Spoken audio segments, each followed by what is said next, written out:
Hi everyone, welcome to my channel. ಹೇಗಿದ್ದೀರಾ ಎಲ್ಲರೂ? ಬೆಳಿಗ್ಗೆ ಎದ್ದ ತಕ್ಷಣ ಬ್ರೇಕ್ಫಾಸ್ಟಿಗೆ ಏನಪ್ಪ ಮಾಡೋದು ಅಂತ ಯೋಚನೆ ಮಾಡೋವಂಥ ಲೇಡೀಸ್ಗಳಿಗೆ ಒಂದು ಸೂಪರ್ ಟೇಸ್ಟಿಯಾದಂಥ ರೆಸಿಪಿನ ನಿಮಗೋಸ್ಕರ ತೊಗೊಂಬಂದಿದ್ದೀನಿ. ಅದು ಯಾವ ರೆಸಿಪಿ ಅಂತ ಯೋಚನೆ ಮಾಡ್ತಾ ಇದ್ದೀರಾ? ಅದೇ ನಮ್ಮ ಮಶ್ರೂಮ್ ಫ್ರೈಡ್ ರೈಸ್. ನೋಡಿ, ಈ ಮಶ್ರೂಮ್ ಫ್ರೈಡ್ ರೈಸ್ನ ಮಾಡೋ ವಿಧಾನ ನೋಡೋಣ ಬನ್ನಿ. ನಾನಿಲ್ಲಿ ಒಂದು ಕಡಾಯಿಗೆ 4-5 ಸ್ಪೂನಷ್ಟು ಎಣ್ಣೆನ ಹಾಕ್ಕೊಂಡಿದ್ದೀನಿ. ಎಣ್ಣೆ ಕಾದ ನಂತರ 2 ಪೀಸ್ ಚಕ್ಕೆ, 1 ಸ್ಟಾರ್ ಹೂವು, 3 ಲವಂಗ, ಅದ್ರ ಜೊತೆ 1 ಮರಾಠಿ ಮೊಗ್ಗು ಮತ್ತು 2 ಏಲಕ್ಕಿ, 1 ಪಲಾವ್ ಎಲೆನ ನಾನು ಕಟ್ ಮಾಡಿ ಹಾಕ್ಕೊಂಡಿದ್ದೀನಿ. ಇದನ್ನೆಲ್ಲ ಹಾಕ್ಕೊಂಡು ನೀವು ಸ್ಪೈಸಸ್ಗಳದ್ದು ಫ್ಲೇವರ್ ಎಲ್ಲ ಆಯಿಲ್ನಲ್ಲಿ ಬಿಡಬೇಕು. ಅಲ್ಲಿವರೆಗೂ ಚೆನ್ನಾಗಿ ಫ್ರೈ ಮಾಡ್ಕೊಳ್ಳಿ. ನಂತರ ನಾನಿಲ್ಲಿ ಒಂದು ದಪ್ಪ ಗಾತ್ರದ ಈರುಳ್ಳಿ, 4-5 ಹಸಿರು ಮೆಣಸಿನ್ಕಾಯಿನ ಉದ್ದುದ್ದ ಸೀಳಿ ಹಾಕೋತಾ ಇದ್ದೀನಿ. ನೋಡಿ, ಇದನ್ನು ಅಷ್ಟೇ ಈರುಳ್ಳಿ ಟ್ರಾನ್ಸ್ಪರೆಂಟ್ ಆಗೋವರೆಗೂ ಅದನ್ನು ಚೆನ್ನಾಗಿ ಫ್ರೈ ಮಾಡ್ಕೊಳ್ಳಿ. ನೋಡಿ ಫ್ರೆಂಡ್ಸ್, ಇದಂತೂ ತುಂಬಾ ಟೇಸ್ಟಿಯಾಗಿರುತ್ತೆ. ಒಮ್ಮೆ ಟ್ರೈ ಮಾಡಿ. ನಂತರ ಈರುಳ್ಳಿ ಬೇಯೋದಕ್ಕೆ ಸ್ವಲ್ಪ ಉಪ್ಪನ್ನ ಹಾಕ್ಕೊಂಡು ಅದ್ರ ಜೊತೆ ನಾನು ಒಂದು 10-12 ಬೀನ್ಸ್ನ ನಾನು ಅದನ್ನು ಕಟ್ ಮಾಡಿ ಇಟ್ಕೊಂಡಿದ್ದೆ. ಅದ್ರ ಜೊತೆಗೆ ಹಸಿ ಬಟಾಣಿನೂ ಕೂಡ ಹಾಕೋತಾ ಇದ್ದೀನಿ. ನೀವು ಈ ಟೈಮ್ನಲ್ಲಿ ಕ್ಯಾರೆಟ್ ಮತ್ತು ಕ್ಯಾಪ್ಸಿಕಮ್ನು ಕೂಡ ನೀವು ಸೇರಿಸ್ಕೋಬೋದು. ನಾನು ಇಲ್ಲಿ ಮಶ್ರೂಮ್ ಹೈಲೈಟ್ ಆಗಲ್ಲ ಅಂತ ನಾನು ಅದೆಲ್ಲ ವೆಜಿಟೇಬಲ್ಸ್ನ ಸ್ಕಿಪ್ ಮಾಡಿದ್ದೀನಿ.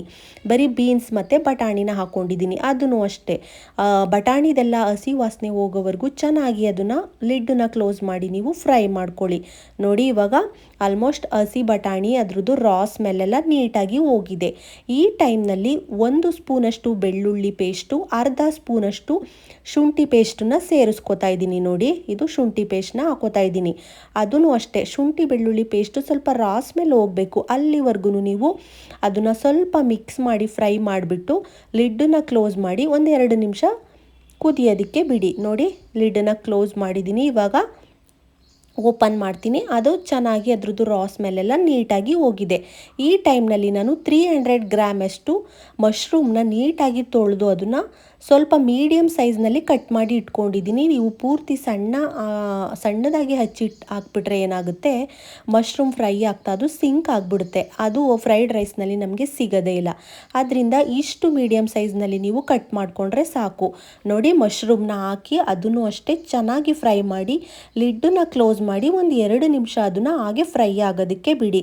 ನಂತರ ಮತ್ತೆ ಅದನ್ನು ಓಪನ್ ಮಾಡಿ ಇನ್ನೊಂದು ಸಲ, ಅಂದರೆ ತಳ ಹತ್ಬಿಡುತ್ತೆ, ಶುಂಠಿ ಬೆಳ್ಳುಳ್ಳಿ ಪೇಸ್ಟ್ ಹಾಕಿದ್ದೀವಲ್ಲ, ತಳ ಹತ್ಬಿಡುತ್ತೆ ಅಂತ ಇನ್ನೊಂದು ಸಲ ಅದನ್ನು ತೆಗೆದು ಮಿಕ್ಸ್ ಮಾಡಿ ಲಿಡ್ಡನ್ನ ಕ್ಲೋಸ್ ಮಾಡಿ ಮತ್ತೆ ಓಪನ್ ಮಾಡಿದ್ರೆ ನೋಡಿ, ಮಶ್ರೂಮ್ನಲ್ಲಿ ಇರೋ ಅಂಥ ನೀರಿನ ಅಂಶ ಎಲ್ಲ ಚೆನ್ನಾಗಿ ಬಿಟ್ಕೊಂಡಿರುತ್ತೆ. ಆಲ್ಮೋಸ್ಟ್ 50% ಅಷ್ಟು ಮಶ್ರೂಮು ಬೆಂದಿರುತ್ತೆ. ಮತ್ತೆ ಅದನ್ನು ಫ್ರೈ ಮಾಡಿಬಿಟ್ಟು ಇನ್ನೊಂದು ಸಲ ಲಿಡ್ಡನ್ನ ಕ್ಲೋಸ್ ಮಾಡಿ ನೀವು ಬೇಯಿಸ್ಕೊಂಡ್ರೆ 100% ನೋಡಿ ಮಶ್ರೂಮ್ ಚೆನ್ನಾಗಿ ಸಿಂಕ್ ಆಗಿ ಎಷ್ಟು ಚೆನ್ನಾಗಿ ಬೆಂದೋಗಿದೆ ಅಲ್ವಾ. ಇವಾಗ ನಾವು ಈ ಟೈಮ್ನಲ್ಲಿ 1.5 ಸ್ಪೂನಷ್ಟು ನಾನಿಲ್ಲಿ ಸೋಯಾ ಸಾಸ್ನ ಹಾಕೋತಾ ಇದ್ದೀನಿ.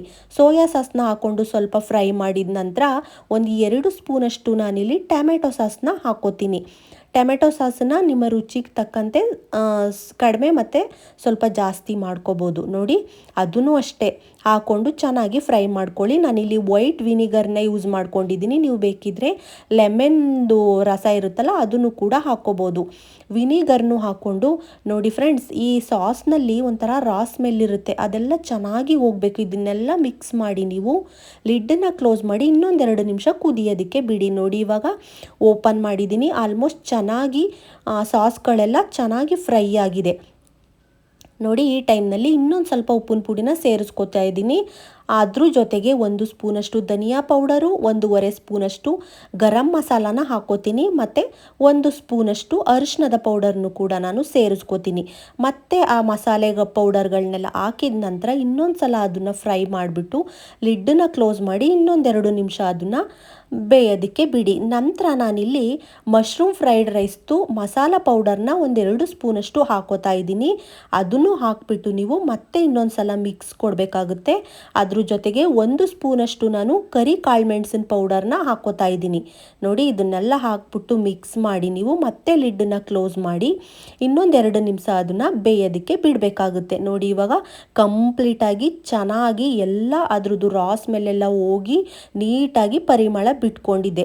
ನೋಡಿ, ಎಷ್ಟು ಚೆನ್ನಾಗಿ ಕಾಣಿಸ್ತಾ ಇದೆ. ಮಶ್ರೂಮು ಎಷ್ಟು ಸಿಂಕ್ ಆಗೋಗ್ಬಿಟ್ಟಿದೆ ಅಲ್ವಾ.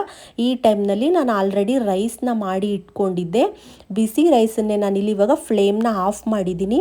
ಆಫ್ ಮಾಡಿ ಬಿಸಿ ರೈಸನ್ನು ಹಾಕಿ ಒಂದು 5 ನಿಮಿಷ ಹಾಗೇ ಬಾಣಲಿನಲ್ಲೇ ಬಿಡ್ತೀನಿ. ನೋಡಿ ಅದು ಆರಿದ ನಂತರ ನಾನು ಅದಕ್ಕೆ ಒಂದು ಸ್ವಲ್ಪ ಸಣ್ಣದಾಗಿ ಹೆಚ್ಚಿರೋ ಅಂಥ ಕೊತ್ತಂಬರಿ ಸೊಪ್ಪನ್ನ ಹಾಕ್ಕೊಂಡು ಅದು ಒಂದು 10 ನಿಮಿಷ ಆರೋದಕ್ಕೆ ಬಿಡ್ತೀನಿ. ಅದು ಆರಿದ ನಂತರ ಚೆನ್ನಾಗಿ ಮಿಕ್ಸ್ ಮಾಡಿಕೊಂಡ್ರೆ ಸೂಪರ್ ಆಗಿರೋ ಅಂಥ ನಮ್ಮ ಮಶ್ರೂಮ್ ಫ್ರೈಡ್ ರೈಸ್ ರೆಡಿನೇ ಆಗೋಗುತ್ತೆ ಫ್ರೆಂಡ್ಸ್. ಇದಂತೂ ಮಕ್ಕಳು ತುಂಬ ಇಷ್ಟಪಟ್ಟು ತಿಂತಾರೆ. ಮತ್ತು ಲಂಚ್ ಬಾಕ್ಸ್ಗೂ ನಾವು ಇದನ್ನು ಪ್ಯಾಕ್ ಮಾಡೋದ್ರಿಂದ ಮಧ್ಯಾಹ್ನ ಟೈಮ್ಗೂ ಅಷ್ಟೇ ತುಂಬ ಚೆನ್ನಾಗಿರುತ್ತೆ. ಅದರಲ್ಲೂ ಈ ಮಳೆಗಾಲದಲ್ಲಿ ಈ ಥರ ಫ್ರೈಡ್ ರೈಸ್ನ ಮಾಡಿ ಕೊಟ್ಟರೆ ಮಕ್ಕಳು ತುಂಬ ಇಷ್ಟಪಟ್ಟು ತಿಂತಾರೆ. ತುಂಬಾ ಟೇಸ್ಟಿಯಾಗಿ ಬಂದಿತ್ತು ಫ್ರೆಂಡ್ಸ್. ನೀವು ಒಮ್ಮೆ ಟ್ರೈ ಮಾಡಿ ಈ ರೆಸಿಪಿನ, ಮಿಸ್ ಮಾಡ್ದೇ ಸಖತ್ತಾಗಿರುತ್ತೆ ಅಂತಲೇ ಹೇಳ್ತೀನಿ. ನನ್ನ ಮಗ ಅಂತೂ ತುಂಬಾ ಇಷ್ಟಪಟ್ಟು ತಿಂದ. ನೋಡಿ, ಈ ರೆಸಿಪಿ ನಿಮಗೆ ಇಷ್ಟ ಆದರೆ ನೀವು ಒಮ್ಮೆ ಟ್ರೈ ಮಾಡಿ ಕಾಮೆಂಟ್ ಬಾಕ್ಸಲ್ಲಿ ನನಗೆ ಹೇಗೆ ಬಂತು ಅಂತ ಕಾಮೆಂಟ್ ಮಾಡಿ. ಈ ವಿಡಿಯೋ ಇಷ್ಟ ಆದರೆ ಲೈಕ್ ಮಾಡಿ, ಶೇರ್ ಮಾಡಿ, ಸಬ್ಸ್ಕ್ರೈಬ್ ಮಾಡಿ. ಮುಂದಿನ ವಿಡಿಯೋದಲ್ಲಿ ಸಿಗೋಣ. Thank you.